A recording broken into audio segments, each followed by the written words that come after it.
जो पागल है रघुराई में, जो भगवान के नाम में, भगवान के रूप के गुणगान करने में, चरित्र सुनने में पागल है, वो पागल अच्छा है। तो एक भक्त बैठा था भगवान का, लोग उसको पागल कहा करते थे। उसने कहा महाराज एक मौका हमको भी दिया जाए इस बकरी को पेट भरवाने में।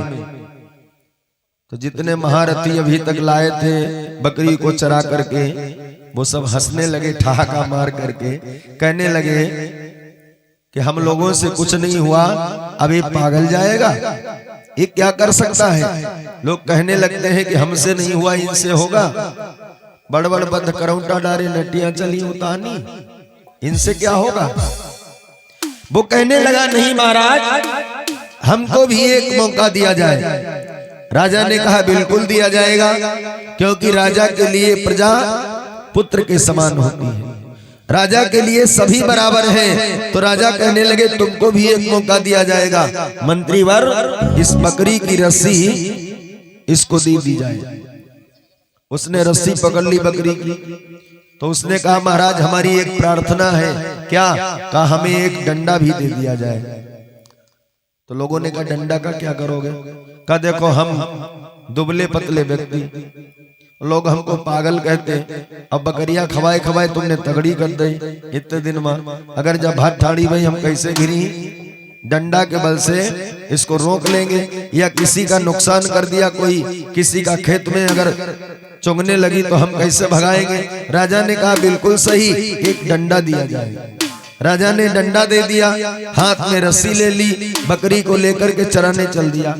अब इसने क्या किया, बकरी जैसे घास मुंह मारे तैसे डंडा पर ऐसा, फिर घास मुंह मारो तो फिर डंडा मारो, फिर घास मुंह मारो फिर डंडा मारो। जितनी बार घास में मुंह लगाए साढ़े डंडा पड़े। संजल बकरिया सुजई डारी, बहाल हुई गई बकरिया, मार मार करते दोनों कर दो। अब बकरिया खड़ी, बस जानती है अगर घास मुंह मरी तो डंडा पर ही मारू के आगे भूत भाजत। तो डंडा लिए खड़ा, जो काहे बकरी खाओ, और बकरी जैसे मुन्नी मुंचे करे तो डंडा पड़े, तो वो जानती अगर घास में मुंह मारेंगे तो डंडा पड़ेगा। संजल सुजई डारी बकरिया परीक्षण कर लिया अच्छी तरीके से कि घास नहीं खाएगी। तो एक हाथ में घास ले ली, उसी में रस्सी पकड़ ली, एक हाथ में डंडा और लेके चला रहा। लोगों ने देखा बहुत कमाल हो गया। क्यों? कहा भाई हम घास खिलाकर खिलाए, राजा ने परीक्षण किया घास खाने लगी, और ये हाथ हम जिस हाथ हम रस्सी बहाई हाथ हम घास, बकरिया खाता ही नहीं। कमाल हुई गई। राजा ने कहा क्या हुआ? कहा महाराज आपकी प्रतिज्ञा पूर्ण हो गई, हमने इसको घास खिला खिला करके पेट भरवा दिया, ना मानो देख लो वो फर गई, बहाल हो गई एक दिन में। और उसने मारी मारी सूजई डारो, देह सब सूजी मुंह सूजो। राजा ने कहा इधर लेके आओ हम परीक्षण करेंगे। राजा ने हाथ में घास ली और बकरी की तरफ बढ़ाई, जैसे बढ़ाई तो जितना पास में खड़े डंडा ले। राजा ने घास बढ़ाई, इनने डंडा लपलपाओ, बकरिया हटी पीछे, और राजा बढ़ाई आगे, बकरिया हटी पीछे। क्यों? ये डंडा लिए खड़ा, बस सोच घास खाई डंडा पर ही। तो राजा घास बढ़ाए और वो पीछे हटे। राजा ने कहा धन्य है तुझे, तूने इस बकरी का पेट भरवा दिया। कैसे किया? तो उसने कहा ये बकरी मन है, हमारा आपका मन जो है ये बकरी है, इसका कभी पेट नहीं भरता, ये चंचल है, इसको विवेक रूपी लकड़ी से पीटना पड़ेगा। जब इसको विवेक रूपी लकड़ी से पीटोगे तब ये आपके कंट्रोल में हो जाएगा। मन बहुत चंचल है, मन झगड़ा करवा देता है, मन में आ जाए वही काम होता, कर्जा करवा देता है, मन सारे प्रारूप दे देता है लोगों को, मन लड़ाई करवा दे, मन शराबी बना दे, मन कर्जा करा दे, मन झगड़ा करा दे। ये सारा काम किसका है? मन का, क्योंकि 10 इंद्रिय है, 5 ज्ञानेंद्रिया 5 कर्मेंद्रिया, 11वां मन है, मन सबका राजा है। मन जो कहेगा इंद्रियां वही करेंगी, इसलिए ये मन बकरी है, इसका पेट कभी नहीं भरता। देखो एक कांटा चुभे, जैसे हमारे पास साइकिल है तो हमारा मन हो रहा भगवान अब मोटरसाइकिल हुई जाए। अब मोटरसाइकिल हुई गई, मोटरसाइकिल कांटो निकल गो। अब मोटरसाइकिल हुई गई, सोचो अब 4 व्हीलर हुई जाए, दूसरों कांटो लग गो। अब 4 व्हीलर हुई गई तो कहते भगवान अब इसके खड़े होने की व्यवस्था हो, 4 मंजिल मकान हो, बढ़िया सोफा पड़े हो, बैठक हो, बढ़िया ऑफिस बनी हो, भाव हुई गो।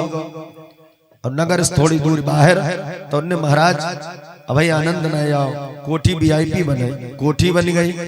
तो उन्हें ऐसा हो कि हमारे दरवाजे पे 10-5 लोग बैठे रहे, कोई हमारी व्यवस्था नाम हो, एक कांटा निकले तो दूसरा कांटा चुभ जाए। ये मन, ये किसका काम है? मन का। ये मन बकरी है, इसको विवेक रूपी लकड़ी से पीटना चाहिए।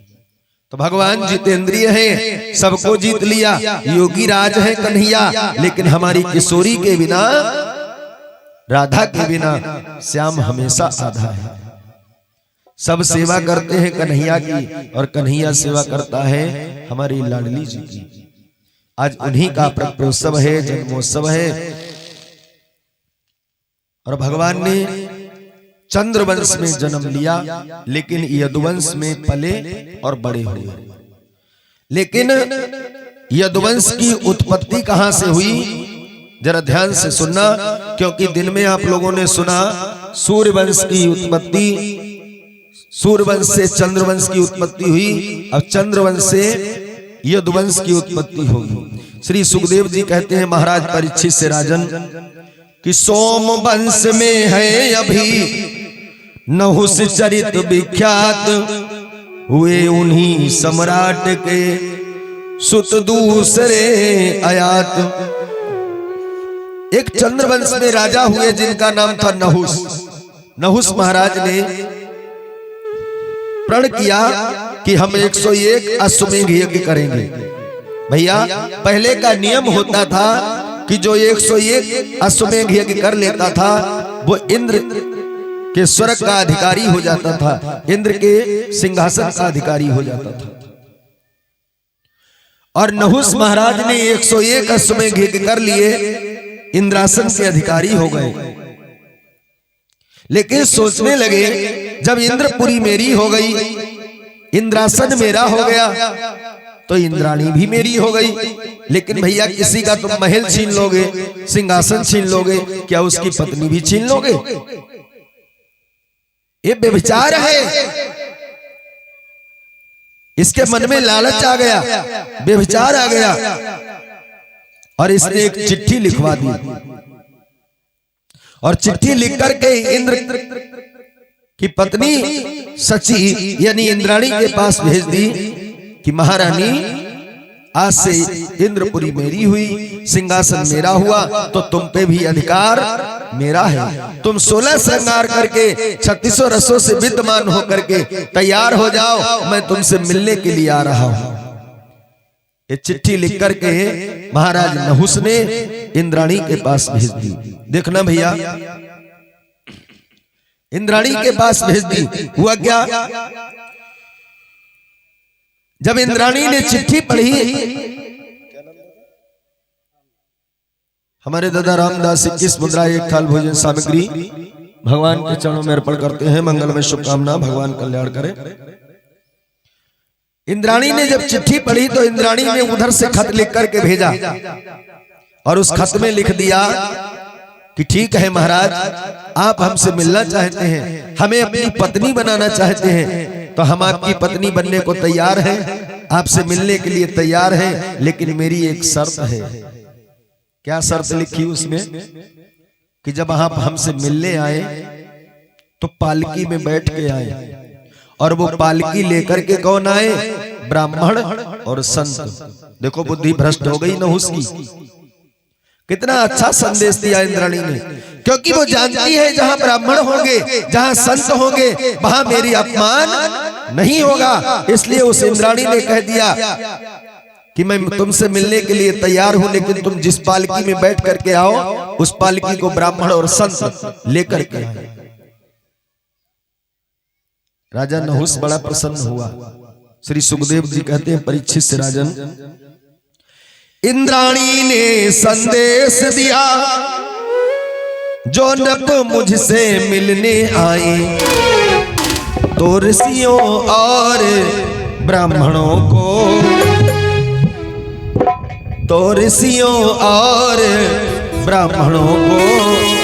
पालकी लगा कर ले आए।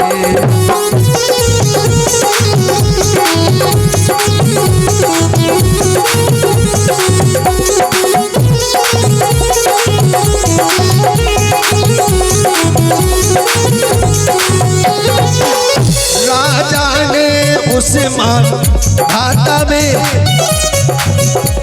आगे पीछे न विचार किया, अपनी पालकी उठाने को इस लोगों को तैयार किया।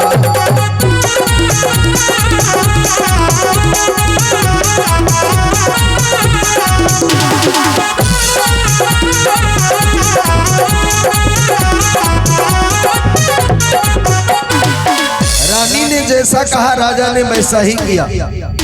रानी ने कहा राजा जब हमसे मिलने आए तो पालकी में ब्राह्मण मचा करके ले आए, ढो करके लाए तुम्हें ब्राह्मण जिसको लेकर के आए।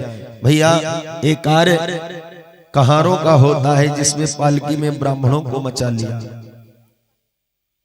अब ब्राह्मण लेकर के चले पालकी, अच्छा तुम्हें ब्राह्मण लेकर के लाद के ले जाएंगे तो क्या दुआ देंगे? लेकिन राजा का आदेश, राजा मदांध हो गया। अंधे चार प्रकार के होते हैं, अंधे चार प्रकार के होते हैं, जन्मांध, मदांध, धनांध और कामांध। जन्मांध वो होता है जो जन्म से अंधा होता है, लेकिन उसे कोई अंधा नहीं कहता, उसे कहते हैं सूर।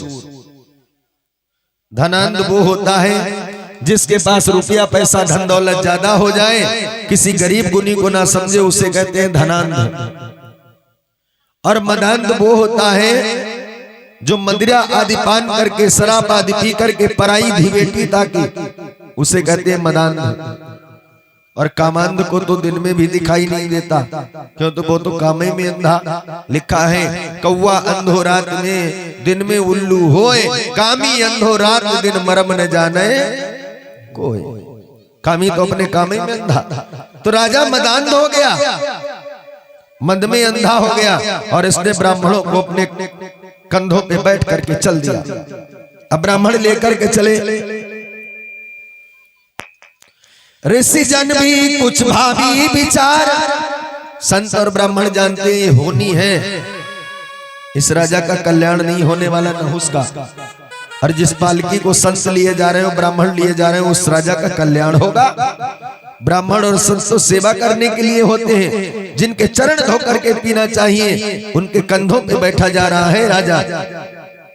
तो ब्राह्मण और संत कहने लगे होनी है जो इसे नरक की तरफ ढकेल रही है।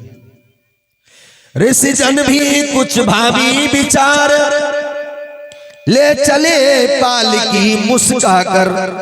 ब्राह्मण हंसते हुए पालकी उठा ली, क्योंकि राजा का आदेश दिया। और राजा सुनता सबकी है, करता अपने मन की है। राजा योगी अग्नि जल, इनकी उल्टी रीत, बचते रहियो जगत में थोड़ी पलियो प्रीत। राजा अगर चाहेगा तो देश से निकाल देगा, फांसी दे देगा। तो संत और ब्राह्मण सोचने लगे अगर हमने मना कर दिया, राजा ने आदेश दे दिया, तो मरने से अच्छा है इसकी पालकी ढोकर के ले चलो। मुस्काकर के ब्राह्मणों ने उस पालकी को अपने कंधों पे उठा लिया और लेकर के चल दिया।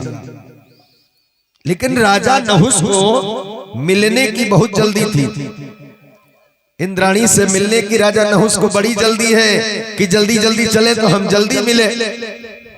तो राजा ने नाक में दम कर दिया उन ब्राह्मणों को। क्या कहा? सुखदेव जी कहते हैं कि ऋषि जन भी कुछ भावी विचार, ले चले पालकी मुस्का कर, और अपने नाकों में दम कर दी।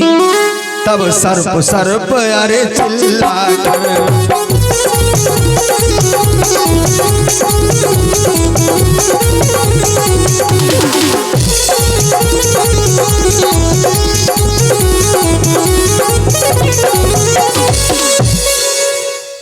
राजा लेकर के चले। तो ब्राह्मण तो धीरे धीरे चल रहे, उनने कभी पालकी ढोई थोड़ी। दिव्यांशी बिटिया के नाम श्रद्धा दान 1 थाल भोजन सामग्री, द्रौपदी जी के नाम से श्रद्धा दान भगवान के चरणों में मंगल में शुभकामना, भगवान कल्याण करे। ब्राह्मण और संत पालकी लेकर के चले। अरे कभी ब्राह्मणों ने कभी संतों ने भजन ढोया हो तो जाने क्यों। सतीन पी सुनो संतन छोलई घास। संत कभी घास छोलने थोड़ी जाते हैं, न सतिया कभी पीसती बैठ करके। तो संत क्या जाने पालकी कैसे लेके चलते, वो तो धीरे धीरे चल रहे। तो राजा कहते हैं जल्दी चलो। अरे कैसे चल रहे हो, ऐसा प्रतीत होता है जैसे सर्प चल रहा है, जोर जोर चलो। सर्पों की भांति चल रहे हो, नाक में दम कर दी ब्राह्मणों के और संतों के। सर्प की भांति चलते हो, जल्दी चलो हमें मिलना है। ब्राह्मणों को क्रोध आ गया, संतों को क्रोध आ गया और क्या किया, श्राप दे दिया राजा नहुस को। सर्प कहते हो मुझे, सर्प सर्प आवाज थी, था वैभव का दर्प।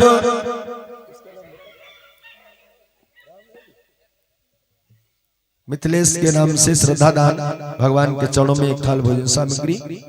ये तुम्हारे पापा को बोला तुम्हारा।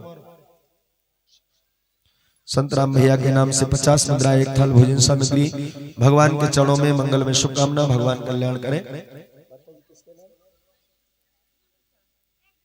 उषा जी के नाम से श्रद्धा दान भगवान के चरणों में मंगल में शुभकामना, भगवान कल्याण करें।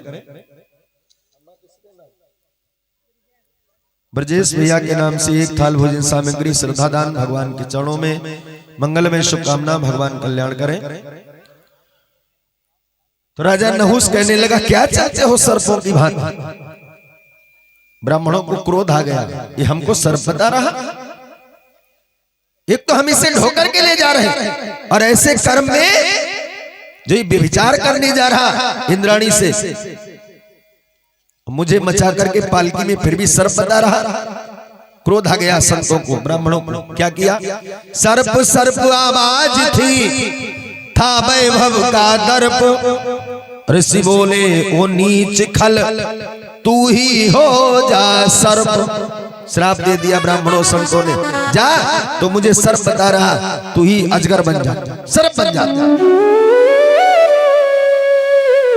जब संतों ने श्राप दे दिया भैया, तो नहुस राजा नहीं पालकी में अजगर बन गया, सर्प बन गया। और इसीलिए सची मैया ने, इंद्र की पत्नी ने कहा कि तुम ब्राह्मणों को लेकर के आना। वो जानती है कि ब्राह्मण और संत आएंगे तो ये दुष्ट मेरे साथ कोई व्यभिचार नहीं कर पाएगा, वो मुझे बचा लेंगे। आज बचा लिया संतों ने, श्राप दे दिया, जा तू अजगर हो जा।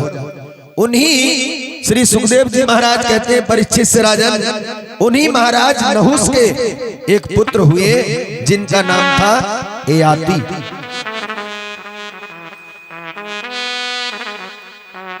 ययाति महाराज बड़े अच्छे राजा थे।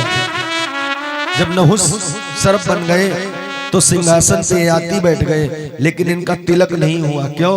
क्योंकि इनका अभी विवाह नहीं हुआ, राजकुमार है। सुखदेव जी परीक्षित को कथा सुना रहे राजन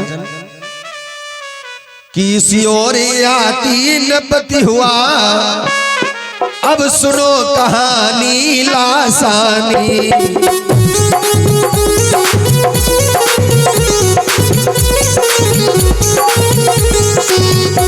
इसी ओर ययाति नपति हुआ, अब सुनो कहानी लासानी। एक दिन नहाने निकल पड़ी सन्मिष्ठा और देवयानी।